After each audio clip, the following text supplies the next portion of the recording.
Alright, well, approaching the end of the year, I thought it fitting to do a few end of the year lists. And just to offer a quick summary of the videos that I will be doing. I plan on doing a list with explanations. I mean, I will try to explain my choices. In terms of what movies ended up on this list, on these lists. I will do a list of biggest disappointments,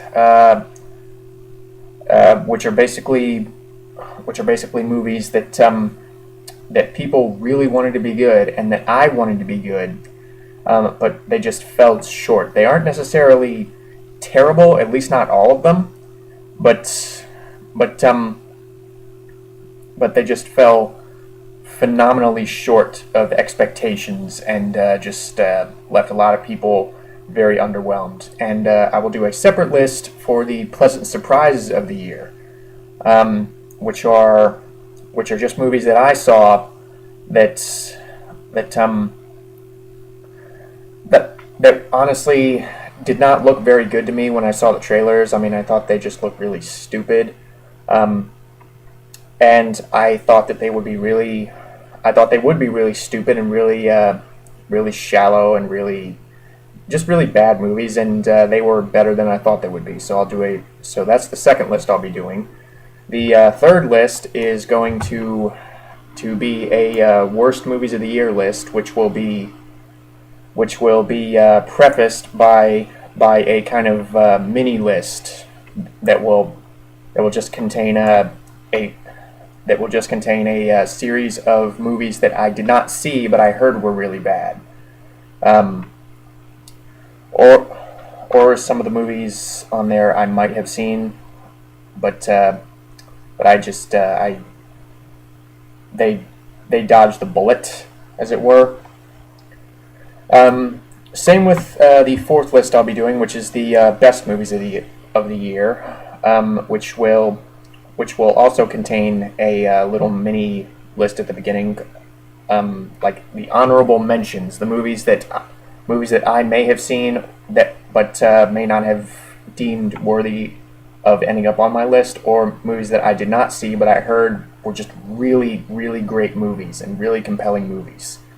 Um, and like I said, I will try to explain my choices and try and get you in the on the same page as me, and try and get you to understand my mindset when I constructed these lists. So without further ado, I'm going to talk about the biggest disappointments of the year.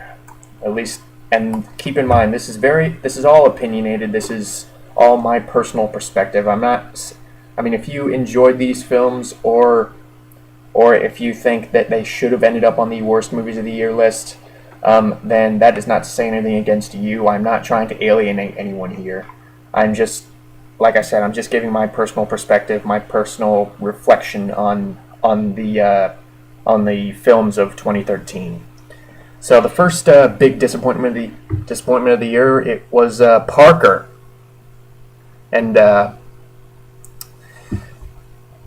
Parker is actually based on a series of books, um, and he is this is a character in various cinematic adaptations who has been played by the likes of Mel Gibson, Robert Duvall, these great actors, and it's just kind of simplified into a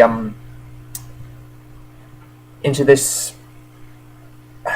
I don't want to say generic, because it did seem to be going for some kind of style, but just another action movie, another critically panned action movie in a long line of critically panned action movies in recent years.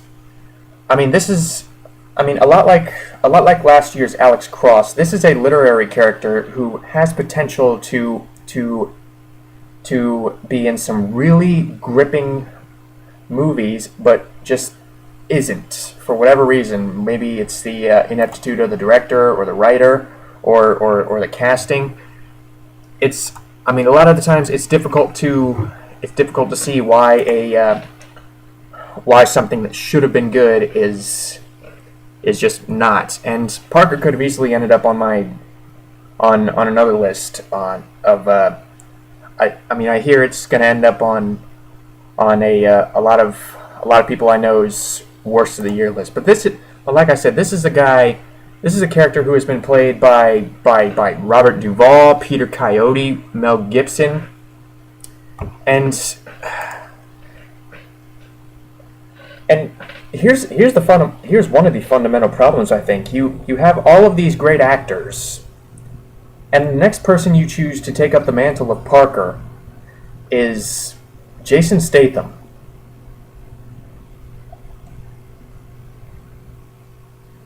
Now, Jason Statham is a fairly charismatic action star, and he can be very likable. But when you put him amongst the ranks of Robert Duvall and Mel Gibson, he's going to fall short. I don't know. I don't really have a whole lot to say on this one, partially because it was all the way back in January, the beginning of the year, so I don't really remember it all that well. The next movie on this list is Oz the Great and Powerful. And this is something that where you actually have everyone knows the frame of comparison for this movie. I cannot think of a single thing this movie did better than the original Wizard of Oz. Not one. It's a different story. I mean, it's not like it's a remake of The Wizard of Oz. I mean, it's kind of a prequel / reboot or something. I don't know what. But it's basically explaining how some of the stuff in The Wizard of Oz came to be. How the wizard came to be where he is, how the Wicked Witch got so wicked, blah, blah, blah, blah, blah. And I remember sitting in the theater. I remember thinking, "Wow, that looks all right." But here's the thing: even when I saw the trailers, and this proved to be very true when I was watching the movie, James Franco is radically miscast as the Wizard of Oz. If you're going for this sharp, charismatic, kooky, old wizard, and I understand he's not supposed to be that character yet, but you need someone who can be convincing and that he will grow into that character. And James Franco ain't it. You really needed someone like I don't know, Robert Downey Jr. or Jude Law or Johnny Depp, or maybe not Johnny Depp. Not with what he's been doing recently, but someone with real charisma and real charm to him. James Franco, he's a decent actor, but he's not the Wizard of Oz. When I see him saying like "I am the wizard," I'm not buying it. And when I see him held in such high esteem at the end of the movie, so James Franco is not a very good wizard. And come to think of it, the acting in this entire movie is not good at all. I think really the only two actors who come out of this relatively unscathed are Rachel Weisz, who plays the witch who will eventually become the Wicked Witch of the Wicked Witch of the East, the one that gets crushed by the house in the beginning of the original movie. She seems to be having some fun. I mean, she plays the straight scenes straight, and she's decent at. She has a fairly menacing presence. She's all right in the movie. Not great by any means, but I blame some of that on the direction, because Rachel Weisz is clearly better than the performance that she gave. And the other thespian that came out of this unscathed is Joey King, and you don't even see her on screen. She voices the little China girl, and there's just something about her performance. There's just the real innocence, and there's a real genuine charm to her character, and how she can be. Honestly, she's one of the most likable characters in the movie. She is so, and the design on that character is just spot on. It really makes you invested in this character and hoping that she will not be broken into a million little China pieces. She is so good that she could have honestly fit in with the cast of the original Wizard of Oz. I mean,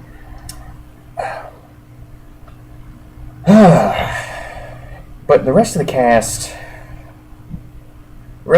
okay. Another fundamental problem. You cast Mila Kunis as the Wicked Witch of the West.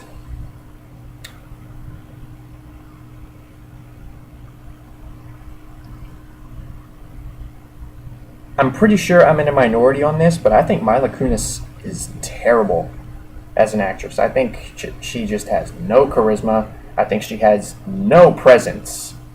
I think she's extremely limited, and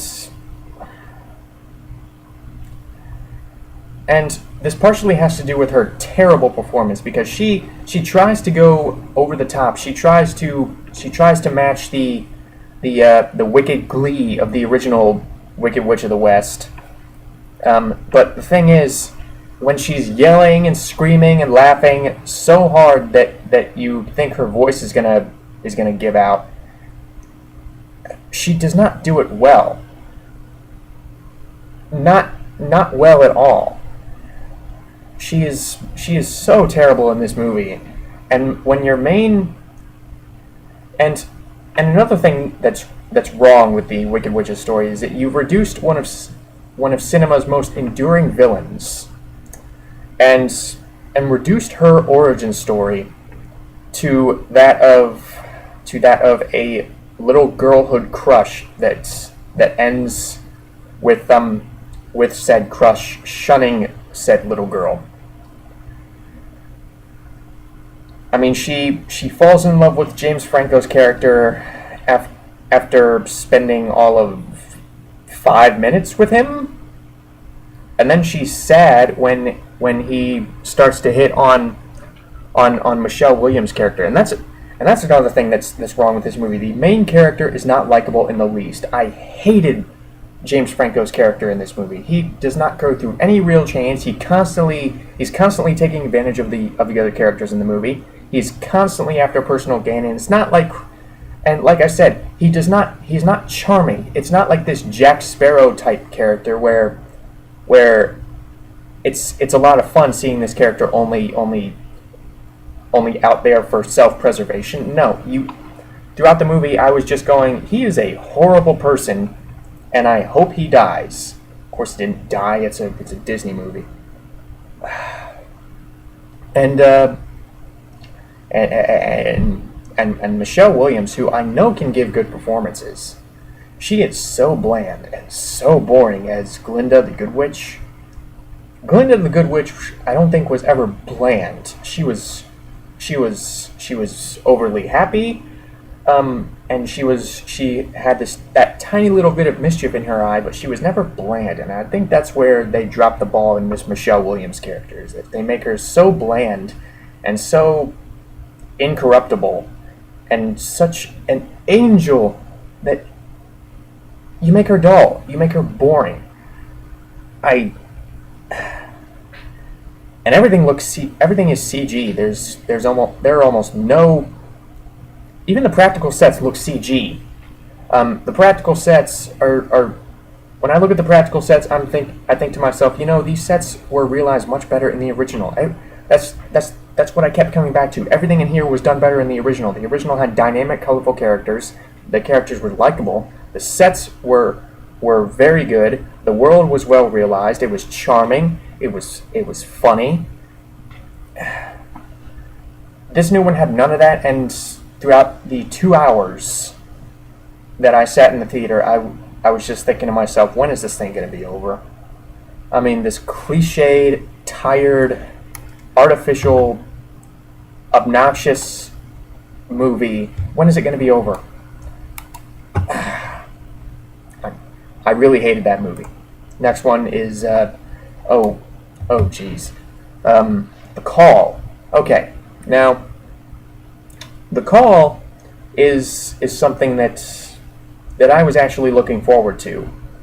Not like edge of my seat looking forward to, like, oh man, I can't wait for that. But when I saw the trailer, it looked interesting. The premise of the movie is Halle Berry plays this 911 operator, who is menaced by her inability to aid in the eventual capture of a serial kidnapper and killer played by Michael Eklund. And basically she takes up the answering machine again. She goes back to work when Michael Eklund kidnaps Abigail Breslin's character, and she's the most experienced one at the 911 call center. Now, it's not often that we see a movie about a 911 call operator. Those guys, I can't imagine how stressful your job must be when you constantly get phone calls from people who can be freaking out, from people who are unwell, from people who are drunk, from all kinds of people that you would not want to be on the phone with. And your job is to basically talk them down. Your job is to basically it's to save lives. I mean, you may not be in direct contact with whatever crime is going on, but you have a responsibility to emotionally help the caller through whatever is troubling them, or whatever harmful situation that they are going through. You have to tell them what to do. And oddly enough, the first 2/3 of this movie are actually pretty solid. I was really getting into how well this movie represented a 911 call operator, how well it represented the stress of being a 911 call operator. I was really buying Michael Eklund as this crazy killer, because they don't make him mustache twirlingly evil. They definitely portray him as a more mentally unstable guy who feels a need to do this, rather than any kind of I suppose there is a bit of a sick enjoyment, but you get my drift. They don't portray him as completely two-dimensional. They portray him as an actual serial killer. And Halle Berry is very good as the 911 call operator, and Abigail Breslin, considering that all she did was cry, is pretty believable as someone who was kidnapped and stuffed in a trunk. But here's the thing. There are two things that really caused this movie to lose me. One is the last 20-30 minutes, where not only does the movie completely abandon the concept of being a 911 call operator, and portraying them as real, and portraying the situation as real. Not only does the movie completely abandon that concept, and go completely off the wall, but the characters do stuff that is completely out of character. It goes completely against their motivation. It goes completely against what they would logically do up to that point. And by the end of the movie, I was like, that was a pretty good movie up until about the 1 hour mark, because I think it's like a 100-minute movie, and they just ruined it. They ruined it with that ending. They ruined it with the climax. They just completely destroyed what could have been a really compelling movie. And to this day, I still recommend watching the movie and then around the 1 hour mark. Like when the killer gets back to his lair with Abigail Breslin, turn the movie off. Just turn it off. You will be satisfied, because the movie constantly points out, as a 911 call operator and not a field police officer, you will almost never get closure on the issues that you are confronted with. And the movie completely contradicts that in the last act. And another thing that lost me is the cinematography. The cinematography, I can understand wanting to create this claustrophobic feeling when you are in when you one of your main characters is locked in a trunk, but the thing is a lot of the times when the I'm going to give a visual demonstration. When they do this all the time, they about it what feels like 90% of the movie is shot like this. When the camera is this close to someone's face, because you can really see a lot with that, right? I mean, it is this close. You can practically see their breath.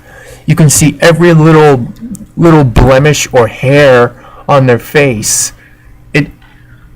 It gets really annoying. It gets really old really fast. And yeah, what a disappointment. Next movie is Great Gatsby. I don't have a lot to say on this. I wasn't a huge fan of the Great Gatsby book, but I got the appeal. I got why it was so successful. It's commentary on the Roaring '20s, and the different classes of American citizen. And the movie, this latest movie, had the potential to be good. I mean, a lot of these, this is.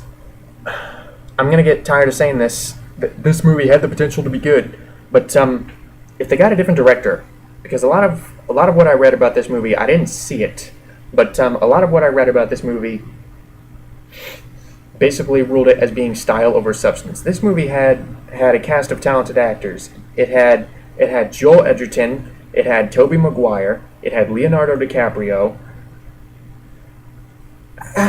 and when you don't let those actors act out the stuff from the book, and I'm not saying it has to be a quote, a word for word, a scene for scene, word for word representation of the book, but when you overshadow actors like that, obvious talent like that, with visual style or atmospheric style, you got to sort out your priorities. It's by Baz Luhrmann, the same guy who I believe did the DiCaprio version of Romeo and Juliet and Moulin Rouge, neither of which I like, by the way. I'm not a fan of Baz Luhrmann at all. And I honestly think it was a mistake to cast Baz Luhrmann. I mean, I think he would have been safer going with someone like, I don't know, Gavin O'Connor. Someone like that who would have actually let the actors go with the material, and don't try to overshadow it with your visual interpretation of what the period may have been like, your stylized view of the Roaring '20s. The next movie I did see, Epic. The trailers for this movie looked awesome. It's an animated movie about these little insect-sized warriors who battle these other insect-sized warriors in this guy's backyard. And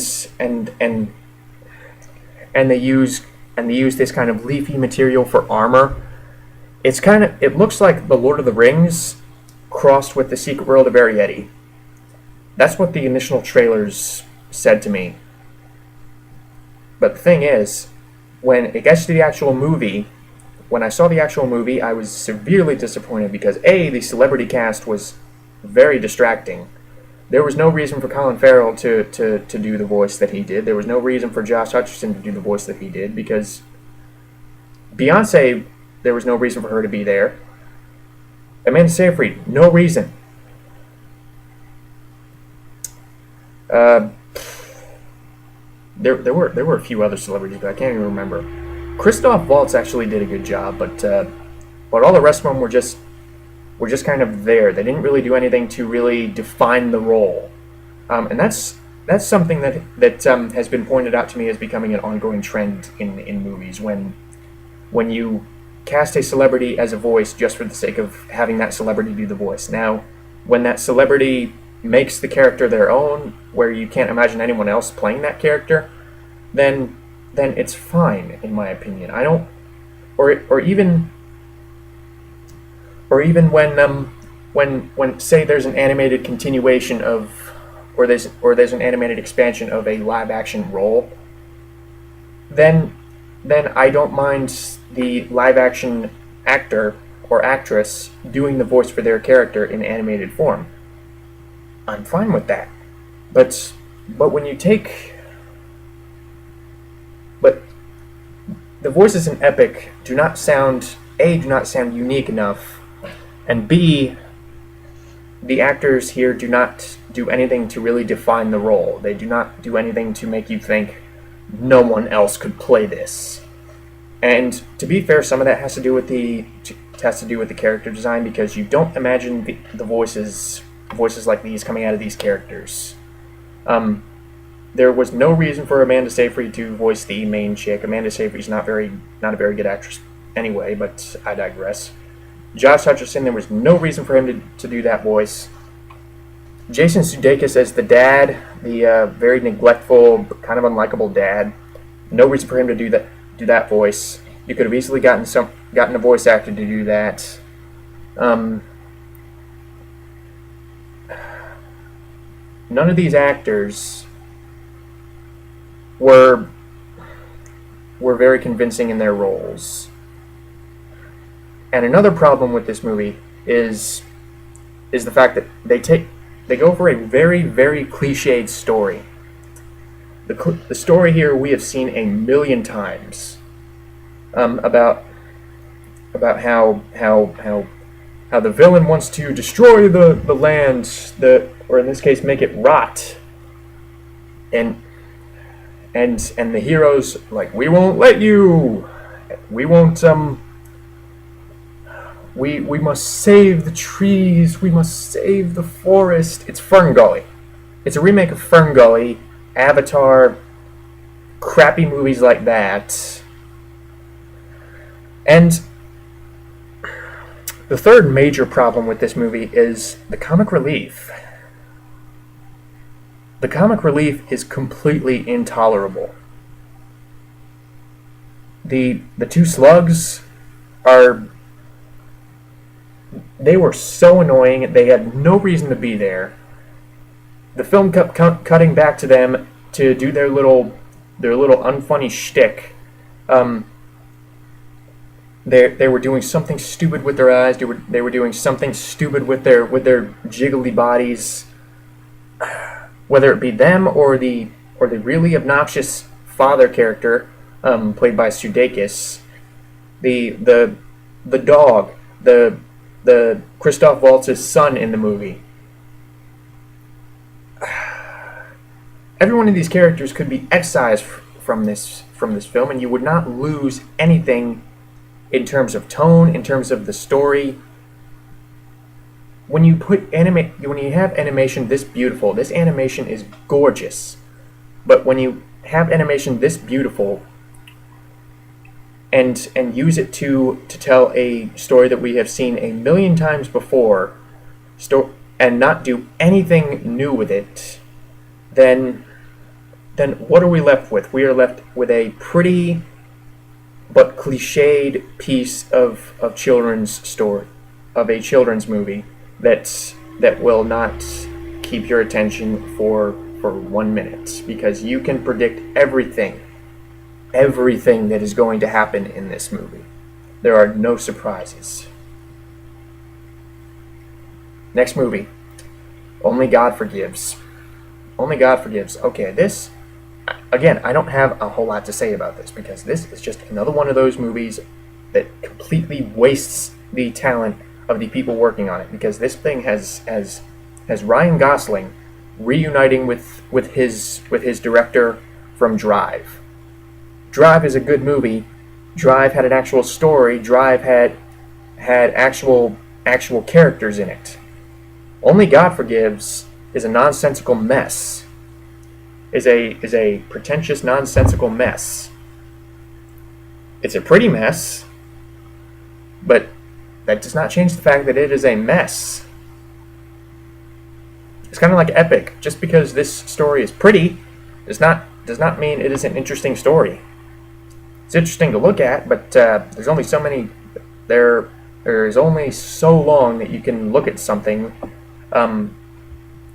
and completely disregard the story before it gets boring.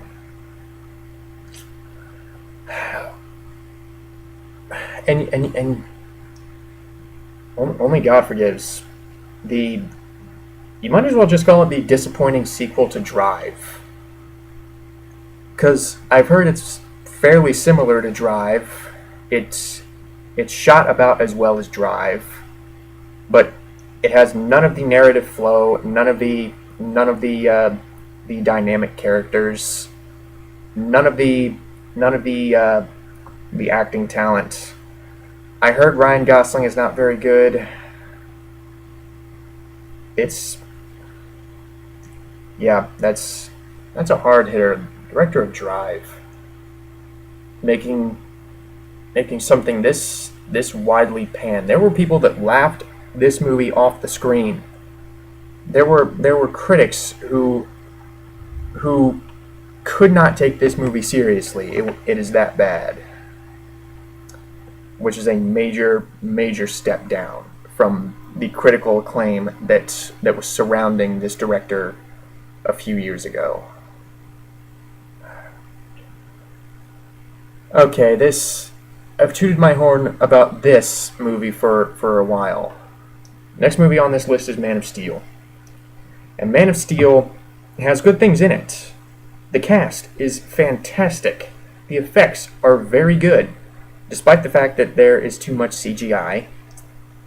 I am all for trying to reinvigorate the Superman franchise, but Zack Snyder and David S. Goyer are not the guys to do it. And I'm not looking down on someone for liking it. I mean, this is not the type of mindless Happy Madison-esque script that I would look down on you for liking. This script is ambitious. This script really wants you to see Superman as this very heroic figure in a modern time where those kinds of very wholesome do-good figures are scarce and not really held in that high of esteem. I am all for that. And like I said, there are good things in this movie. I can see why people would like it. But my problems with this movie is that the actors are not allowed to shine, in my opinion. They're not allowed to really stretch their acting skills. They're not allowed to show off their full potential. Henry Cavill, he's a fine actor, but he put in a lot of hard work to make people believe he was Superman. He was really into this project. But you make Superman just this bland, personalityless zombie with no regard for human life, apparently, because by the end of it, Metropolis is gone. It is gone. I mean, Superman and Lois Lane kiss in the middle of this gigantic pile of rubble.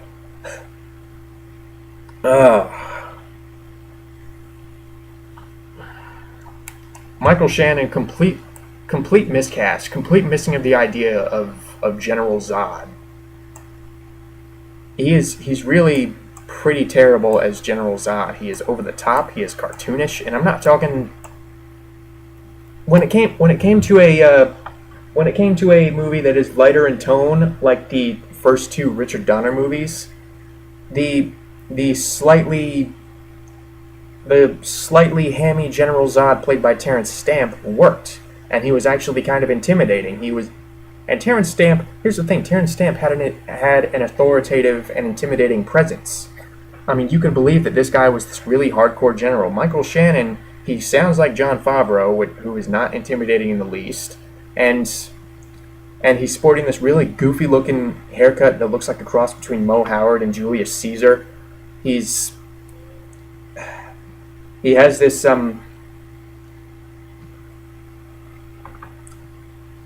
he's not a very compelling villain.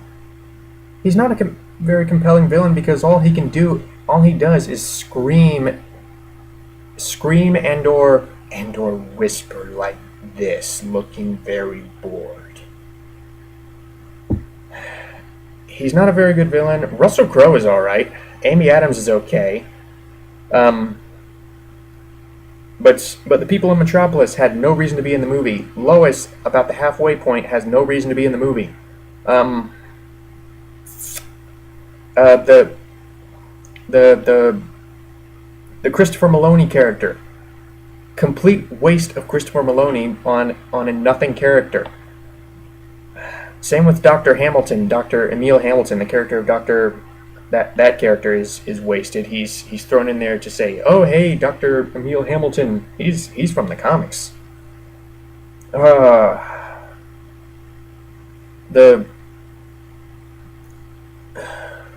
The product placement is terrible. It's not the worst product placement I've ever seen. I'll give it that, but with that said, the fight scenes are filmed very well, even though some of them are shot too close. I liked the Kryptonian aesthetic. I liked some of the Kryptonian costumes. I liked the fact that you actually saw more of Krypton this time around instead of the one or two rooms that you saw in the Richard Donner Superman. But yeah, this movie just had way too many problems for me to recommend it. The story is told completely out of order. The flashbacks are completely out of order. The flashbacks tell us almost nothing half the time. They only tell us Superman likes to save people. Why? He's Superman. Jonathan Kent is portrayed as a jerk, as an ignorant jerk, and that's the thing. Kevin Costner and Diane Lane were fine during the few times they were on screen, and that's pardon me. That's what a lot of the performances in this movie feel like to me. They are fine, but they are limited by the script, and that's what I'm so afraid of in the sequel. It's not that Ben Affleck is Batman. I don't mind Ben Affleck as Batman. I just think that Zack Snyder and writer David S. Goyer, the genius who gave us Ghost Rider 2 and Jumper.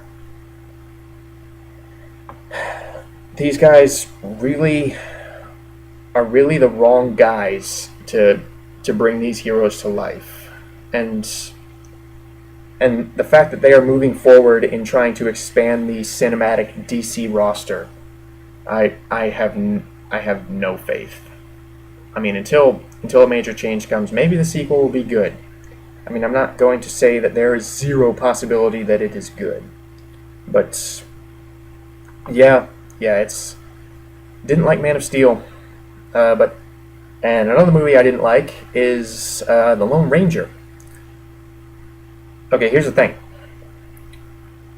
A Lone Ranger movie does not need to be almost 3 hours long. It doesn't. And you sure do not have to have Johnny Depp as Tonto. Johnny Depp doesn't even play Tonto in the movie. He plays Jack Sparrow drunk doing an impression of Tonto. That is what he is doing.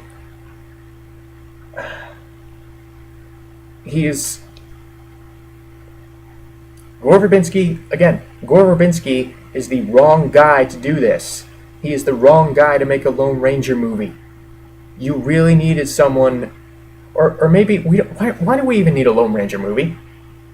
Why? People can't go back and watch some of the original Lone Ranger TV shows and some of the original Lone Ranger movies. The Lone Ranger is one of those characters who I think has not aged well. And you really need some revolutionary director and some revolutionary new interpretation or vision to really help people see this character in a new light while still staying true to the original character. But the problem with this movie is that it portrays the Lone Ranger as as a cowardly idiot. He is a Nancy boy. The first fight he's in, he's this lawyer guy, and he does this kind of pugilist, like, I boxed in college. I'm watching this movie going, are you serious with this guy? This guy is supposed to be the hero? And it's a Disney movie, so of course we gotta have we gotta have a family member die, but he does not just die. Oh no. No, no, no, no, no. No. The Lone Ranger's brother is killed by William Fichtner, but William Fichtner cuts the guy's heart out and eats it, and you see it happen on screen. You don't get a full-on visual, but you see the reflection of what is happening in Armie Hammer's eye. Armie Hammer plays the Lone Ranger. And the whole movie is just Armie Hammer and Johnny Depp bickering. It is them bickering. It is them failing to do anything useful, and going up against these villains who are constantly outsmarting them, while at the same time being as two-dimensional as you can possibly get. As soon as Tom Wilkinson walked on screen and was kind of hitting on Ruth Wilson, I was kind of like, okay, he's the bad guy. There's no question. He's the bad guy. He's the mastermind.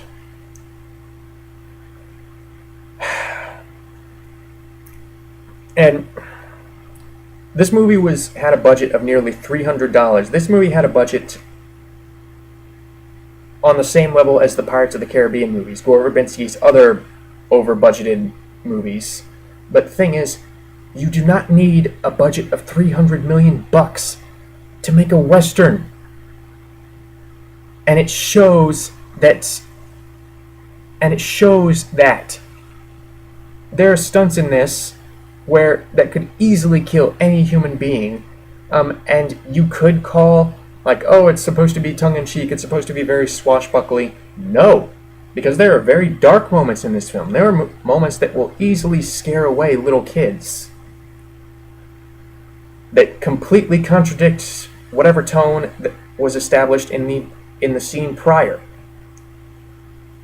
It's just a mess. It's a mess with a very thin plot. They stretch this thing out. This plot could literally be summed up in about half an hour. And somehow they find a way to make it 2.5 hours. I know I'm gonna get some people saying, like, well, you like The Hobbit and that was stretched out. Yes, I did. And yes, it was. But the thing was, there was actually something for me to latch onto, in that the stuff that was added served to deepen the world. The stuff that was added in The Lone Ranger served no purpose other than to waste time and to cement how useless the two main characters were. But with that said, this movie did not end up on my worst of the year list because again, there are good things in it. The cinematography is actually surprisingly solid, and the casting it's kind of like Man of Steel. The cast is very good. You have Johnny Depp, you have Armie Hammer, who to his credit, he seems to be trying. His character is completely devoid of any empathy, but he is trying. He seems passionate about the project. You have Tom Wilkinson, you have Barry Pepper, you have William Fichtner. You have all these guys who, believe me, want to make a good movie. They want to make a good movie. They wouldn't have signed on if they didn't want to make a good Lone Ranger movie, but they just needed a better script, a shorter script, and one that with better written characters, a story that flowed better, and it wasn't such a overly long mess. There were some jokes that worked, and some of the costumes were actually pretty creative, and some of the locations and some of the set design were actually really good. But it all comes down to the script. I did not buy I did not buy this as a real Lone Ranger movie. This was a Tonto movie. It is exactly the kind of movie that was advertised in the trailers. It is just mindless, over-the-top action. And to be fair, some people can really get into that type of action. But me personally, I did not think it fit. I did not think it necessarily fit the character. I did not think it necessarily fits the type of movie that they were trying to go with at times. And Lone Ranger, didn't like it. Next movie, Percy Jackson, Sea of Monsters. Now, I did not like the original Percy Jackson movie. This one was better, but it did not exactly serve to win me over. I mean, the effects were horrible. I mean, I was actually surprised at how unfinished some of the effects look. The acting is still very subpar. I mean, really the only thing this movie has going for it over the first one is that it stuck closer to the book, and they tried to make the actors, both in terms of personality and their look, better resemble the characters from the books. They tried in this one, but they just failed. I mean, the villain is terrible. I mean, Jake Abel, I think is the guy's name. He is still god awful as Luke, and making him your main bad guy this time around is just a mistake. Such a horrible actor. You make your bad guy such a horrible actor. It would be like if in Star Trek II: The Wrath of Khan, instead of Ricardo Montalban as the villain, you got someone like I don't know, someone like Jack Black, or someone really terrible like that. Someone who clearly cannot carry his own movie, clearly cannot play any character, has no range, and yeah, I can honestly see some people enjoying the Sea of Monsters movie. I did not, but again, it was better than the first one. They improved on some stuff, but it was just really dopey. Really, it was a little too self-indulgent, and a lot of the story did not make much sense. And like I said, the effects are laughably bad. It's just a preteen adventure movie that probably will not win over many older audiences. Now, the next movie, The Fifth Estate, starring Benedict Cumberbatch. Benedict Cumberbatch is a very, very good actor. I mean, he has impressed me so far with his work. I mean, he impressed me in The Hobbit. He impressed me in Star Trek Into Darkness. He continues to impress me in Sherlock. I mean, this is a very talented actor, and you cast him as the WikiLeaks guy. Honestly, the controversy surrounding this film, I don't think was completely warranted. Not for the reason you might think. It's just that the film didn't get very good reviews. I mean, if you're going to raise controversy about a film, do one that do it over something good. Or that could be a very ignorant thing to say.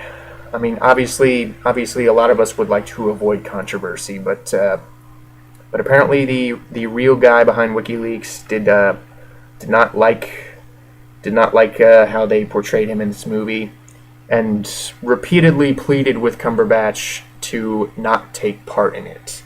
And really, one of the only good things I heard about this movie, which I heard is a train wreck, is that Cumberbatch is very good.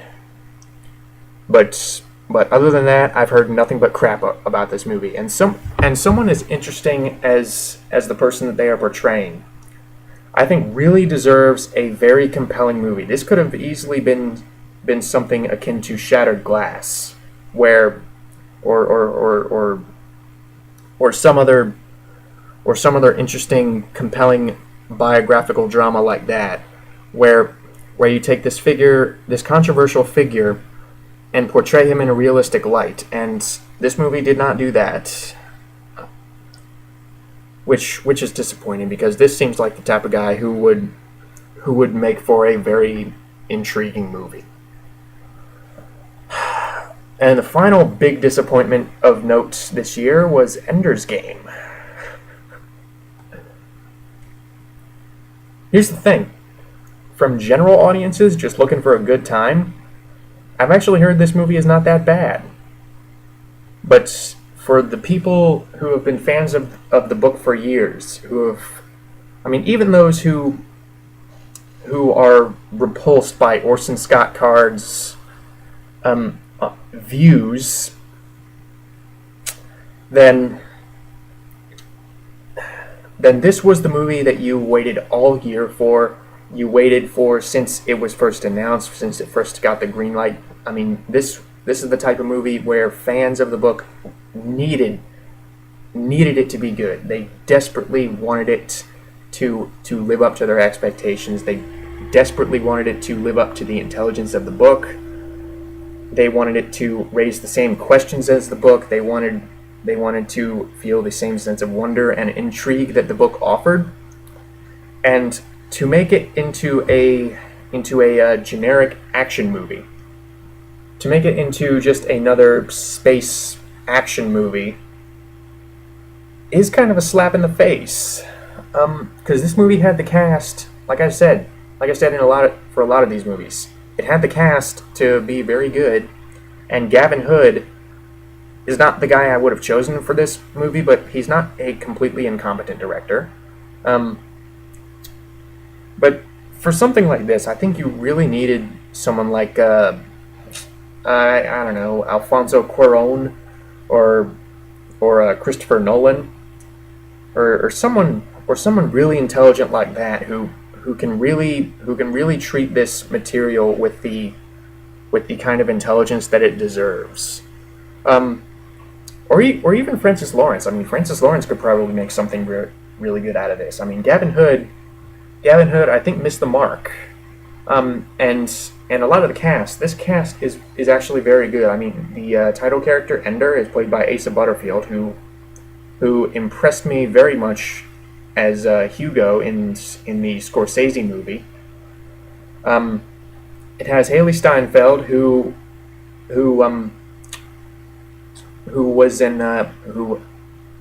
really impressed me and a lot of audiences in the remake of True Grit. She was sure a lot better than Jeff Bridges in that movie, but I digress. It had Abigail Breslin. It had Harrison Ford. It had I believe Viola Davis. I think it was Viola Davis. It had Ben Kingsley. It had all these people who have given good performances before, and you just water down the book. You just kind of try and make it mainstream. You disappoint all these loyal fans. That's gotta hurt. I mean, wow. It didn't seem like a lot of book adaptations are nowadays, where it is just dumped out by whatever studio to compete with something else on the block. This really seemed to want to make a faithful. This movie, the people working on this movie really seemed to want to make this really faithful adaptation. They really wanted to make something special out of this material. They really wanted to realize the full potential that this could have. And I'm sure the studio wanted to make a film series out of it. But to get these kind of mediocre reviews that it has been getting, that's I am so sorry. I mean I don't mean to give you guys my pity, but but I man, that's gotta hurt. I mean that's gotta be the same type of feeling that I felt upon seeing the first Percy Jackson movie. Um, well, on that high note, I will end this list. I've probably gone on more than long enough, and I will be back soon with a another list, the pleasant surprises of the year. Bye.